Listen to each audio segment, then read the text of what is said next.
അക്കാലത്തെ പ്രശസ്തരായ സംഗീതജ്ഞരിൽ ചിലർ താക്കൂർ ബാരിയിൽ താമസിച്ച ടാഗോർ കുടുംബത്തിലെ കുട്ടികളെ നെക്സ്റ്റ് പേജാണ് സംഗീതം അഭ്യസിപ്പിച്ചിരുന്നു.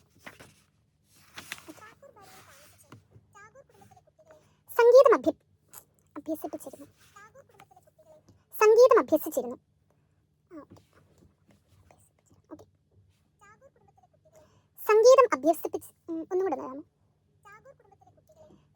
അഭ്യസിച്ചിരുന്നു.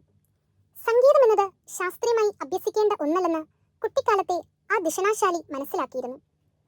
ചുറ്റുമുള്ള ശബ്ദങ്ങൾക്ക് കാതോർത്ത് തന്റെ സ്വരമാധുരിയെ സ്വയം തേച്ചു മിനുക്കി ഏകാന്തതയുടെ ചുറ്റുപാടിൽ കഴിയാൻ ആഗ്രഹിച്ച രവീന്ദ്രനാഥിന് വീട്ടിൽ നിന്ന് ഉയർന്നു കേട്ട സംഗീത ക്ലാസ്സുകൾ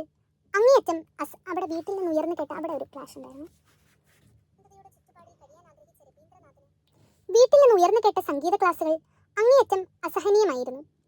ശാസ്ത്രീയ സംഗീതത്തിന്റെ ചിട്ടവട്ടങ്ങളിൽ നിന്ന് സ്വയം മോചിപ്പിച്ച ബംഗാളി നാടോടി